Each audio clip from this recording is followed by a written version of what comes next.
Solemos quejarnos del precio de la gasolina y los políticos lo saben. No es casualidad que escuchemos que los precios habrán de reducirse, que nunca habrán nuevos impuestos y una larga serie de promesas. Nuestra inconformidad con los aumentos suele derivarse del golpe directo a nuestro bolsillo. Y solemos sostener la idea de que si sube el precio de la gasolina, habrán de subir los precios de otros bienes. Pero, ¿qué determina este precio? ¿Están fundadas nuestras inquietudes? ¿Tiene algún comportamiento especial el combustible en la frontera? En esta edición te explicamos lo mínimo que necesitas saber para tener una opinión formada al respecto. Te despiertas hoy y hay temas, noticias, publicaciones, declaraciones, crisis, tweets, pleitos, opiniones, coyunturas. Pero, ¿cuáles importan realmente? ¿Y cómo profundizar lo suficiente sin usar tanto tiempo? En Mínimo Necesario, te invitamos a un diálogo entre especialistas en temas públicos para que tú, que quieres un mejor país pero estás ocupado, tengas la información mínima necesaria para tener un criterio bien fundamentado en los temas más trascendentales. Abramos la discusión pública en un nivel más alto. Es más entretenido. Bienvenido.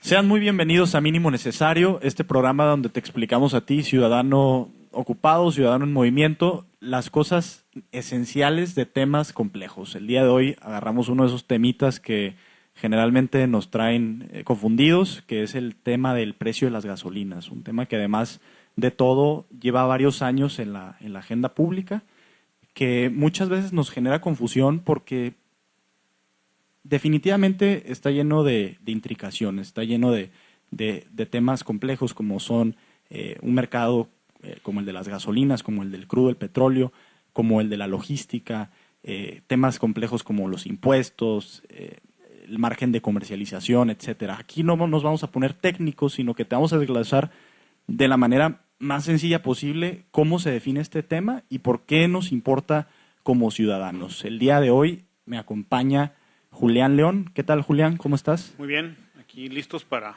platicar un poco del petróleo y la gasolina. Vamos a hablar de este tema que en apariencia suena como técnico, aburridón, complejo, etcétera, pero es algo que nos importa, ¿no? En gran medida, porque cuando sube el precio de la gasolina, pues lo resentimos en los bolsillos, lo resentimos en el transporte público y también en otros bienes, ¿no? Sube el precio de otros bienes.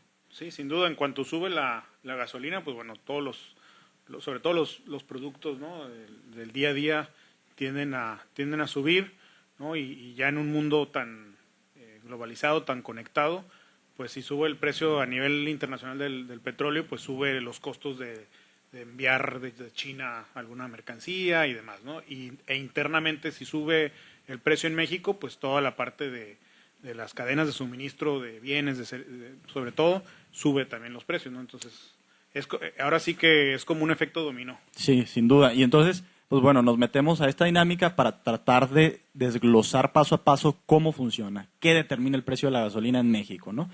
Y voy a poner una cosa aquí sobre la mesa, que es que contrario a lo que se pensaría, es decir, a lo que normalmente estamos acostumbrados a creer, no es la oferta y la demanda lo que determina este precio, no es el libre mercado. No estamos hablando en México de un mercado, como se diría en términos técnicos, liberalizado, ¿no? Totalmente. En efecto, hay otros elementos que intervienen en este precio, sobre todo pues un elemento gubernamental que vamos a ir desglosando paso a paso, pero antes de eso, antes de entrar como al desglose de estos 4 puntos que quiero comentar, quiero poner sobre la mesa esto, Julián. El precio de las gasolinas se ha vuelto un tema político. ¿Sí? ¿Por qué? Pues mira, desde la creación del IEPS, que es el impuesto especial sobre productos y servicios, se introduce en el gobierno de Calderón ante una situación financiera del gobierno federal y del resto de los gobiernos estatales y municipales, precisamente porque a diferencia de la administración anterior con Fox, donde subieron los precios internacionales del petróleo, pues se da una caída de los mismos precios y además la capacidad de producción de Pemex pues empezó en ese tiempo a decaer, ¿no? De hecho, a pesar de que encontraron algunos yacimientos importantes, la capacidad de producción disminuyó y fue cuando se fortaleció mucho la discusión de la reforma energética que permitiera que empresas privadas corrieran el riesgo junto con Pemex para buscar nuevos yacimientos o extraer los que ya existían, ¿no? Entonces, ante esta bajada de los precios y ante la dificultad que ha sido para todos los gobiernos de crecer la base de contribuyentes, pues lo más fácil fue crear un nuevo impuesto que se enfocara precisamente en las gasolinas, y como había venido con cierto precio la gasolina, era fácil sustituir la bajada ante esa bajada de precio de petróleo.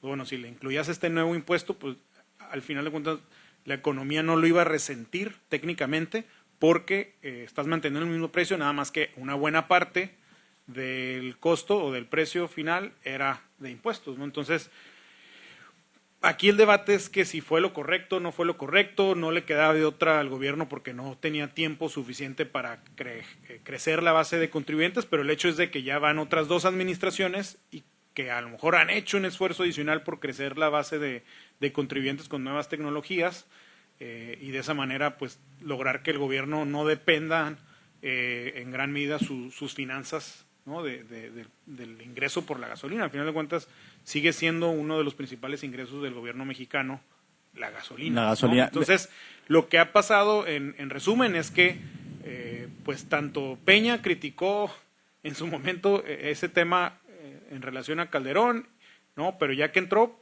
pues igual aplicó. Pasó y López la Obrador, pues no se diga, ¿no? Ya veíamos en la campaña de 2018 videos en los que pues iba a las gasolineras y decía que cuando entrara pues iba a ajustar los precios. La realidad es de que pues ya llegando el gobierno pues ve la escasez de recursos y pues igual la aplicó, ¿no? Entonces, sí.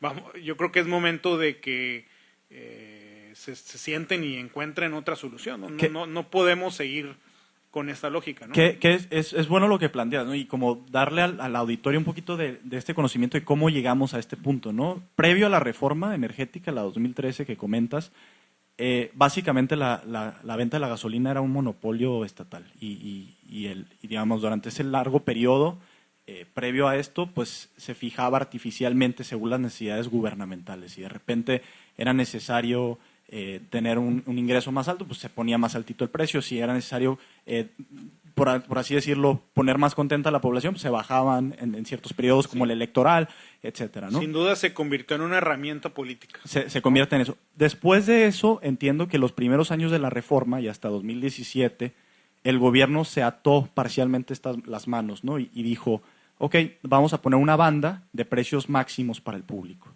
¿no? Y consideraron costos de transporte por ciertas regiones y la inflación esperada. Entonces dijeron, bueno, no vamos a jugar tanto con los precios, vamos a decir, no lo vamos a subir de aquí, pase lo que pase. Entonces a veces también la gasolina pues estaba subsidiada, ¿no? Sobre todo cuando el precio del barril del petróleo era bastante elevado en los mercados internacionales.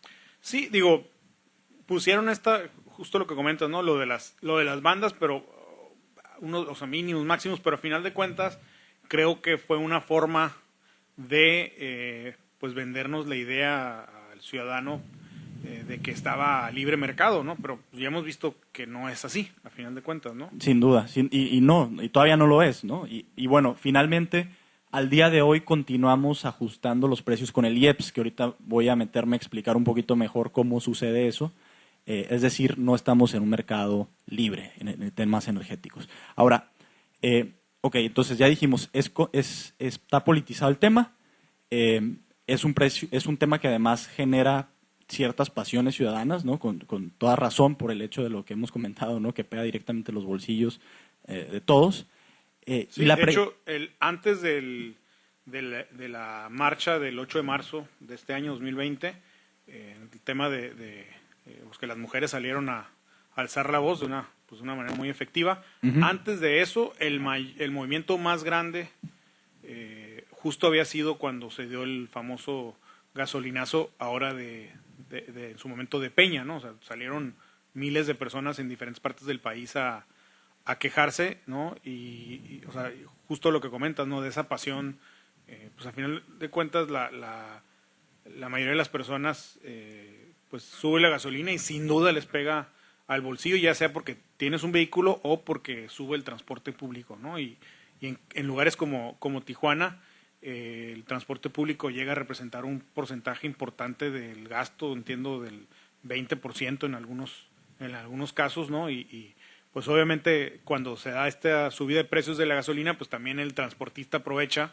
¿no? Y dice, no, es que subió la gasolina y pues ahí mete la excusa perfecta, ¿no? Es la excusa perfecta, ¿no? Entonces sí llega, ¿no? Pues sí, definitivamente esa parte es clave, ¿no? Pero bueno, entonces, no solemos entender, y soy totalmente honesto, ¿no? O sea, incluso yo mismo, hasta hace poco, comencé a entender cómo se fija el precio de las gasolinas. No es tan sencillo. Vamos a desglosarlo aquí en 4 pasos importantes. El primero, y me voy a ir deteniendo en cada uno, pero voy a mencionarlos ahorita los 4 para que quede claro. El primero es el precio de referencia internacional. El segundo es el costo de la logística. El tercero, el margen de quien la comercializa. Y finalmente, y ese es el clave, los impuestos, el IEPS. Y ahorita vamos a hablar cómo funciona así el IEPS, ¿no? El primero, el precio de referencia internacional. Sabemos un dato. Importamos cerca del 70% de la gasolina de Estados Unidos. Entonces, el precio que esté allá es el que vamos a ver reflejado. Quizá nosotros como baja californianos, como tijuanenses, no solemos ver ese reflejo tan directamente por el hecho de que la gasolina o el precio de la gasolina en California es una de las más caras de todo Estados Unidos, porque está altamente gravada, tiene buenos impuestos. Pero la gasolina, digamos, que se exporta a México, en su mayoría a veces viene de Texas, donde el precio es mucho menor, ¿no? Entonces hay que tener esa cuestión clara, ¿no?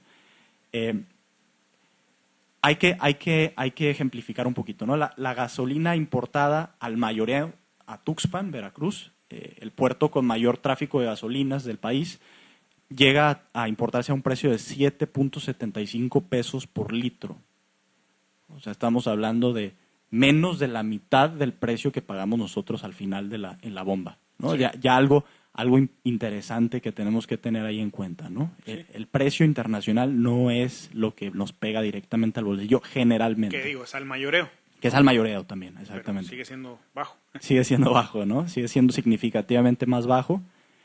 Y ahí me voy a detener porque entra un tema súper relevante, que es el tema actualísimo de la caída en los precios internacionales del petróleo, en esta guerra de precios emprendida por Arabia Saudita contra Rusia particularmente, ¿no? Sí, y digo, es muy relevante porque en teoría, si un porcentaje importante del costo de las gasolinas depende de la referencia internacional, pues deberían de bajar los costos de la gasolina, y ante la recesión económica que estamos viendo en México y más ahora con el problema del coronavirus, pues digo, no nos caería mal, sí, exactamente, ¿no? esa bajada de precios. Ahora, ¿por qué se da esta bajada tan repentina de precios a nivel internacional? Bueno, fue porque desde 2016 para acá, la OPEC, ¿no?, que es la Organización de Países Exportadores de Petróleo, que básicamente funciona como tal cual la definición de una mafia, ¿no? Que controla los precios, que define lo que sucede,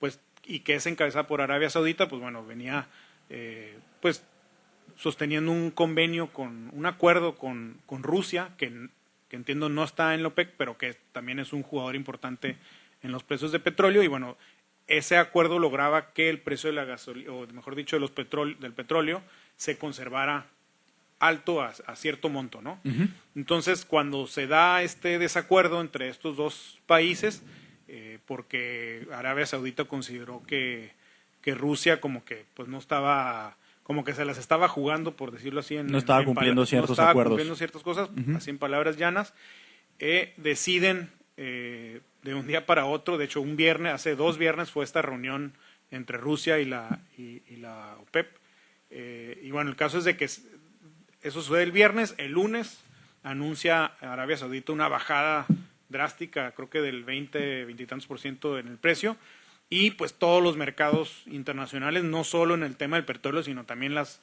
diferentes bolsas, pues tienen pues se afectan, ¿no?, por este movimiento tan drástico, ¿no?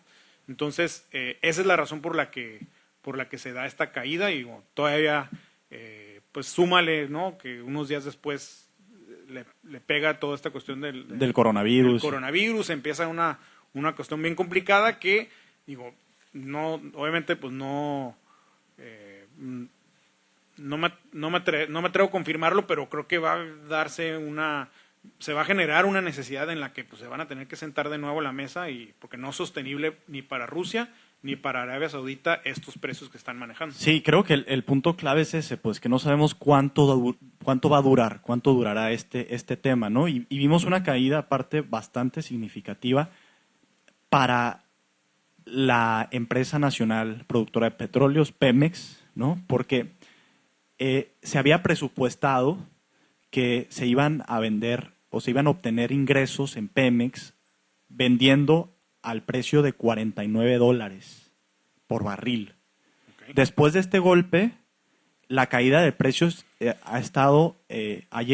hasta el $25 o hasta $22 el precio del barril. Estás hablando de la mitad de lo que se había presupuestado. Obviamente esto no es tan grave de inicio porque estos precios tenían coberturas. Sí, que eso sí es algo positivo que han hecho los diferentes en las diferentes administraciones, aunque entiendo que también el Banco de México juega un papel importante en estos como seguros, ¿no? Ajá. O sea, de hecho, quien contrata los seguros es, entiendo, el Banco de México. Ahí sí no lo sé exactamente, pero digamos, el punto es que hay coberturas, ¿no? Es decir, los precios se defienden hasta cierto punto. Pero, digamos, si no hubiera sido por eso, al precio de $22 por barril, ninguno de los campos de Pemex sería rentable hoy en día. Ninguno. ¿Por qué? Porque estructuralmente México no tiene la capacidad de producir un petróleo tan barato, un crudo tan barato. Por muchas razones, una de ellas, pues, es una razón geológica, ¿no? Entiendo que el petróleo disponible en Arabia Saudita es mucho más fácil de ser extraído y además hay otra serie de consideraciones, ¿no? Pero, digamos, si eso sucediera, si hubiera sucedido, ninguna de los campos de Pemex sería rentable. ¿Qué implica esto? Pues unas pérdidas inauditas para la compañía, que de por sí ya está mal, ¿no? Que todo indica que se le bajará la calificación, ¿no? Lo cual implica, obviamente, también riesgos en la deuda soberana de México, etcétera.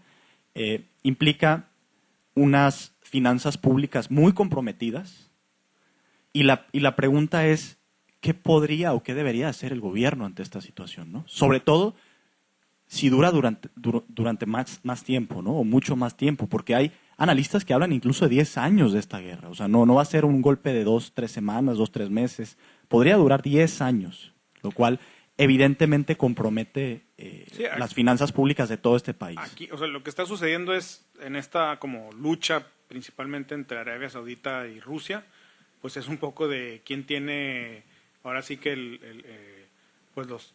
cofre de tesoro más grande, ¿no? O sea, y yo creo que ahí pues sí las trae de ganar Arabia Saudita, porque aún y cuando su economía depende prácticamente del petróleo, pues no es una necesidad que va a desaparecer pronto,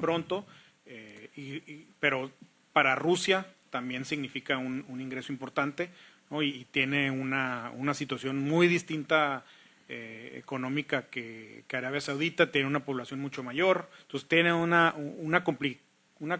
mucho más complicado para Rusia sobrevivir este estira y afloje que para Arabia Saudita, pero justo esto está pasando ahorita, ¿no? O sea, ¿quién aguanta más y quién va a ceder, ¿no? Sí, y ahí quién sabe, ¿no? Y lo que está pasando es que países como México, que dependemos también mucho de los ingresos petroleros, pues vamos a ser pues los más afectados, porque pues estamos en medio de ese pleito, ¿no? Sí. Sin poder hacer realmente mucho. Sí, sin duda, ¿no? Y ahora también entra también aquí esta cuestión de que si ha sido la mejor decisión seguirle apostando a Pemex o no, de la administración actual, ¿no? Es algo debatible, porque pues a lo mejor te podría generar empleos por la construcción de las refinerías y demás, ¿no? O si la mejor apuesta era irte por las tecnologías más pues las renovables, ¿no? O sea, ¿a qué le apuestas más? Yo creo que esa como disyuntiva, esa duda que está ahí en el aire, de nuevo cobra fuerza, ¿no? Como respondernos, ¿no? Claro, y ya van décadas que se habla de esta necesidad de despetrolizar, digamos, el Sí. país, ¿no? Porque justamente nuestras finanzas públicas dependen mucho de esto. Voy a explicarlo de manera muy sencilla para los que nos están escuchando, ojalá no se nos hayan perdido. Nada más es, para que el gobierno funcione necesita recaudar impuestos. Eso es algo que no podemos evitar, ¿no? Tenemos que darles una parte de los ingresos o lo tienen que recaudar de otra manera. Y generalmente el gobierno mexicano lo ha hecho a través de Pemex, a través de las gasolinas. Estábamos hablando de que el primer determinante para su precio, para el precio de las gasolinas, es el precio de referencia internacional, que ahorita se encuentra en un escenario muy complejo, que es el que estamos describiendo. Segundo tema que define el precio de la gasolina, el costo de la logística. La cadena de valor de las gasolinas tiene diversos eslabones que comienzan en los pozos de petróleo crudo y llegan hasta las bombas en las estaciones de servicio. Cada uno de esos eslabones, toda esta cadenita, tiene costos que se suman para determinar el precio de venta final por región, ¿no? Entonces eso creo que no hay pierde, pero obviamente entre mejores carreteras tengas, entre mejores sistemas de transporte, cadenas más integradas, etcétera, pues también podría bajar el precio de la gasolina, ¿no? Porque la logística se hace más eficiente, porque metes actores quizá del sector privado que son mucho más buenos para llevar a cabo esas funciones, etcétera. Y ahorita también allí tenemos un tema con el gobierno actual, que es el tema de las rentas, digamos, de los tanques de Pemex. Una de las partes del proceso implica el almacenamiento del crudo. Y la administración actual ha quitado una de las obligaciones que tenía Pemex de prestar estos tanques a los operadores privados, lo cual obviamente pues entorpece la operación de ellos mismos, ¿no? Y quita la rentabilidad de estos esquemas. Entonces, también afecta al precio del petróleo porque se encarece la logística, se encarece. Entonces, digamos, ese es otro de los elementos, costo de logística. Tercero, el margen de quien la comercializa. Es decir, pues gana una partecita. Sí, al final de cuentas viene siendo, ¿no? Por lo que hemos investigado, alrededor del 4.5% es el margen. Digo, no deja de ser un buen negocio, ¿no? Uh-huh. Digo, sobre todo porque es una necesidad, ¿no? La gasolina, pero pues sí, como que todo lo que conlleva que la gasolina llegue ahí, como que pues alguien pensaría que el gasolinero gana mucho más, pero Ajá. en realidad es un margen Pequeño. en relación a todo el costo, ¿no? Sí, no es lo más. Y de hecho me hace pensar o preguntarme acerca de esta nueva dinámica del gobierno federal de mostrar el quién es quién en las mañaneras, donde básicamente el gobierno se enfoca en decir cuál es el despachador más caro del país y cuál es el más barato y pone eso ahí en la arena pública y se empieza a discutir. Cuando pues en realidad se está contando mal la historia, creo, Sí, ¿no? Se están estableciendo una narrativa conveniente, ¿no? Uh-huh. Entonces, porque lo que estamos viendo aquí en la ley es que el que la comercializa pues se lleva una parte y evidentemente va a ser más caro en ciertas regiones que en otras por la parte logística. No es lo mismo llevar el crudo a, digamos, a Veracruz, donde llega directamente, al crudo a Colima, a Chiapas, etcétera, ¿no? Entonces, o a Baja California. O a Baja California, ¿no? Entonces, ahí hay algo que no se está contando, ¿no? Y no es que sean, digamos, malvados. Obviamente hay despachadores que seguramente son ineficientes y tienen precios abusivos, ¿no? Una cuestión es el margen que le ganan y otra cuestión es pues que se sabe que hay empresas que venden gasolina que pues le hacen ahí una reducción con diferentes sustancias, ¿no? Y bueno, de 1 litro de gasolina terminan vendiendo, no sé, 1.20 litros, ¿no? Entonces, eso pues también está mal, pero eso no, o sea, es un tema punto y aparte de esta discusión. O lo del huachicoleo. Bueno, ese es otro tema completamente diferente, ¿no? También. Que también fue algo, digo, si te pones a ver los números, realmente fue crear una narrativa cuando arrancó el gobierno, pues para como generar esta discusión de que era algo que venía sucediendo de hace muchos años y que este gobierno lo iba a detener, ¿no? Uh-huh. Pero fue algo que duró 2-3 meses y ya en el último año Ya no hemos escuchado nada absolutamente del tema del huachicoleo, ¿no? A afianzar al enemigo, ¿no? A un enemigo que venía consolidándose hace años, que es lo que discutimos hace algunos programas en el tema de comunicación política, ¿no? Exacto, es generar una narrativa y una narrativa que tú puedes controlar y que tú puedes establecer qué es lo que viene sucediendo, ¿no? Claro.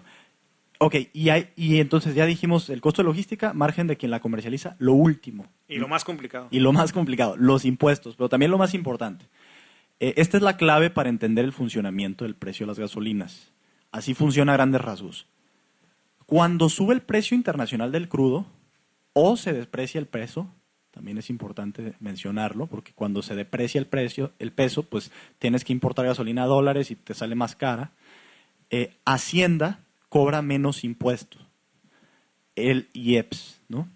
Simplemente, dice Hacienda, subió el precio, bajo ciertos parámetros, subió el precio de 10 a 12 y estaba yo cobrando 3 pesos de impuestos, en lugar de cobrar 3, te voy a cobrar ahora 2, para que no resientas tanto en tu bolsillo. Esa es la primera de las etapas. Y la segunda es exactamente igual, pero al contrario, que es la que estamos viviendo hoy en día. Cuando baja el precio internacional, por lo que sea, como esta guerra entre Rusia y Arabia Saudita, se cobra el IEPS completo, se cobra ahí sí completo. Y entonces el gobierno aprovecha la situación para recaudar ampliamente, cuando en teoría el ciudadano debería estar pagando mucho menos. Pero ahí es, cuando baja internacionalmente, el gobierno aprovecha para recaudar. Entonces, esto obviamente no es algo propio del gobierno actual nada más, ya lo hemos visto, viene desde antes. Pero si las finanzas del gobierno dependen ampliamente de esta recaudación, pues obviamente van a aprovechar situaciones como lo actual. A mí me sorprendió muchísimo ver en YouTube hace poco un video que justamente venía de alguna de estas granjitas de echarle porras al gobierno a través de medios digitales, que decía, AMLO cumplió, bajaron las gasolinas.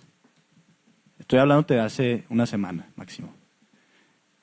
Y obviamente sin este contexto, sin esto que hemos estado explicando, pues habrá quien piense que sí.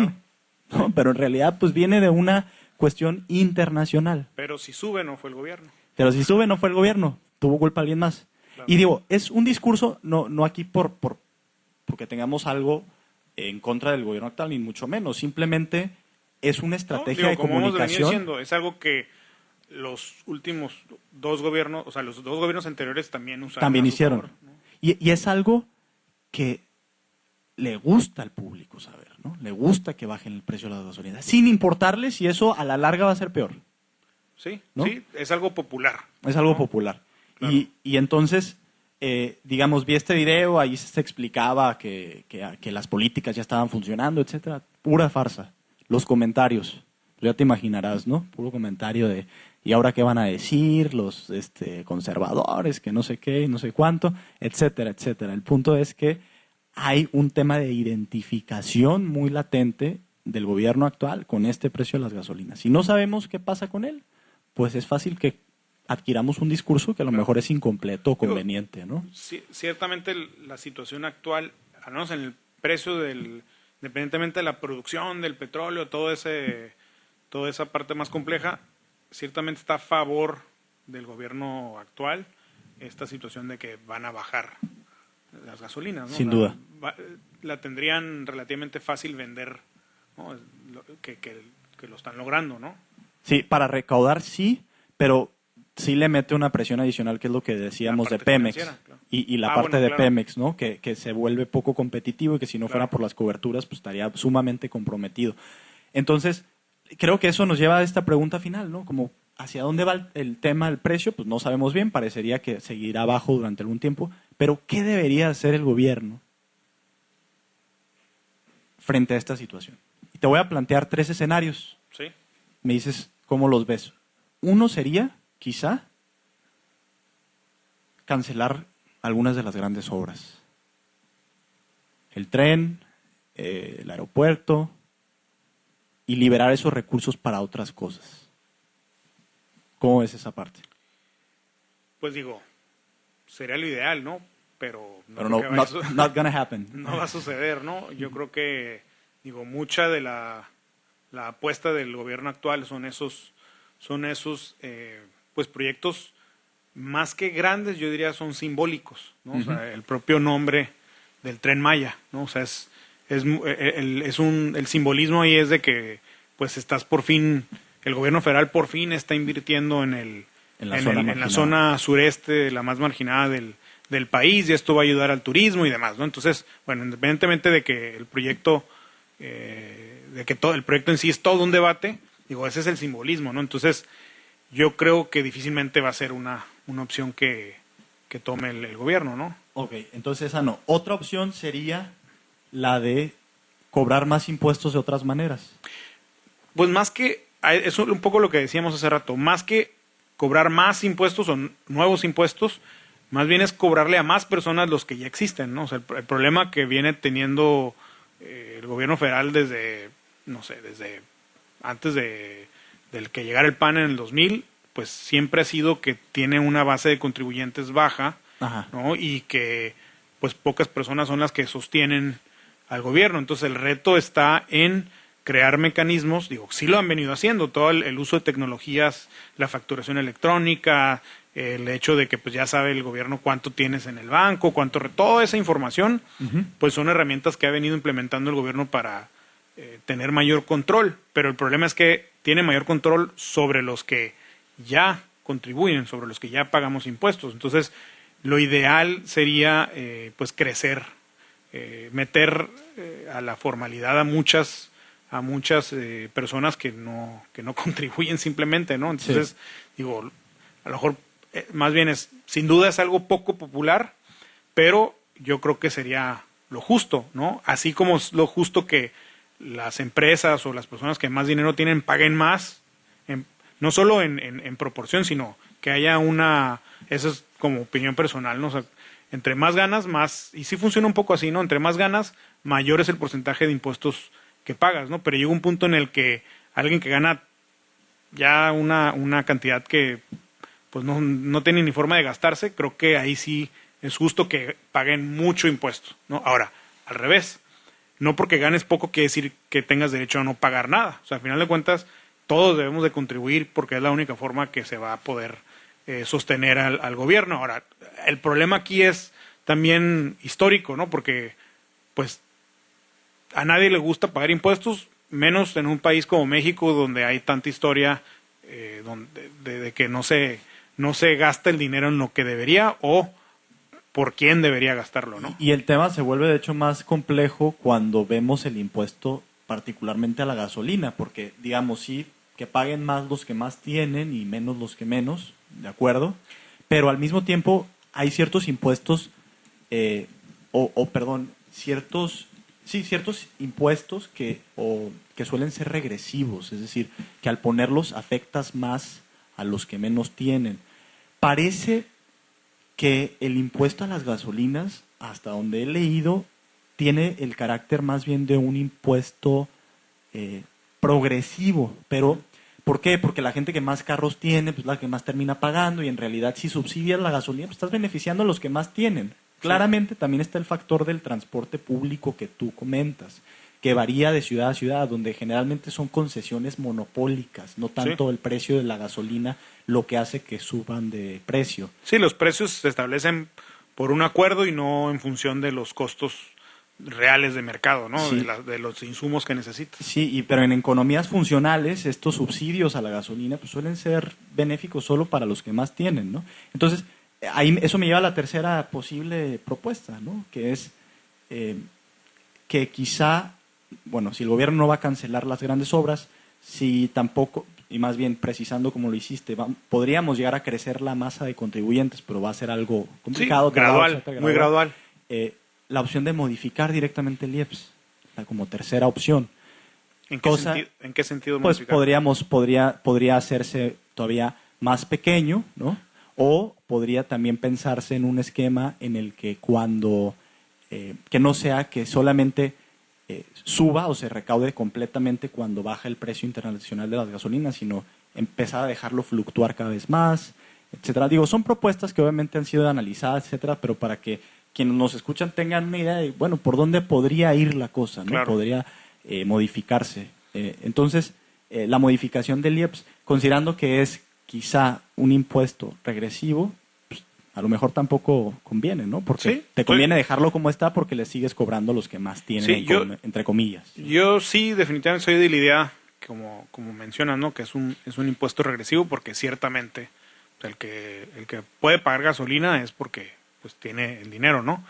Y ahora, pero ¿cómo le haces? O sea, también no puedes crear impuestos que igual son leyes, no puedes crear leyes, ¿no? Los impuestos están basados en las leyes, no puedes crear leyes que se individualicen, ¿no? O sea, las leyes tienen que ser generales. Entonces, no es como que puedes crear un esquema en el que, bueno, si trae un vehículo del año, pues le voy a cobrar tanto de IEPS, claro, ¿no? O si es transporte público, pues no le voy a cobrar IEPS. Entonces, no puedes hacer eso, ¿no? Entonces, tienes que encontrar, pues, esquemas distintos. Yo insisto, el más claro es crecer el número de personas que pagamos impuestos, ¿no? Sí. Yo no le veo otra solución, además de que basar tus finanzas en la venta de gasolinas, pues en 10, 20, 30 años, pues menos va a hacer sentido, porque cada vez vemos más incluso vehículos eléctricos, ¿no? O sea, simplemente por el tema climático. Claro. Yo afortunadamente pues tengo un vehículo, pero ya tengo mucha certidumbre de que el próximo vehículo que adquiera, pues probablemente sea eléctrico. O sea, o yo me sentiría mejor, ¿no? Conmigo, de comprar un vehículo eléctrico que, el problema ahorita es que pues, son un poco más caros, pero va a llegar un punto en el que pues ya son los precios más similares a los actuales y bueno, pues ya más personas lo van a adquirir y vamos a ayudar al clima, al medio ambiente, sí, ¿no? Y bueno, va a ser benéfico para todos. Pero yo creo que no es la apuesta de la administración actual, por lo menos, ¿no? No, y digo, en general no lo he visto como un gran tema aquí en México en particular. Sí. Te quiero nada más hacer una precisión respecto al tema del impuesto regresivo o progresivo. Esto que comenté de que es más bien regresivo es una propuesta teórica de algunos, ¿no? Sí. Hay algunos otros que han visto lo contrario, nada más por mencionarlo, okay, que de hecho el aumento en precios de gasolinas afecta más a los que menos tienen, ¿no? En dos sentidos: uno, el aumento de la canasta básica, y dos, el transporte público, que sí lo habíamos dicho. Y parece que entre 2012 y 2014 el efecto del subsidio a la gasolina, ese efecto empobrecedor de eliminarlo, fue equivalente al de eliminar todas las transferencias directas de los programas de aquellos años que eran Prospera, Adultos Mayores, Proagro, etc. O sea, si quitas el subsidio, haz de cuenta que no estás haciendo ningún programa social. Okay. Entonces, nada más para dejarlo ahí, porque ya nos extendimos un poco más de lo que habíamos previsto. Temota, esperamos que con esta explicación se quede mucho más claro. 4 puntos que determinan el precio de la gasolina a grandes rasgos: precio internacional, costo de logística, margen de quien la comercializa y los impuestos, el IEPS. Con todo esto entendemos por qué además es un tema de gran relevancia política. Muchas gracias por sintonizarnos. Seguimos explicándote lo mínimo que necesitas de estos temas grandes, de estos temas importantes para los ciudadanos. Gracias, Julián. Gracias, un gusto poder platicar de nuevo y esperemos sigan acompañándonos en mínimo una. Hasta luego. Bye.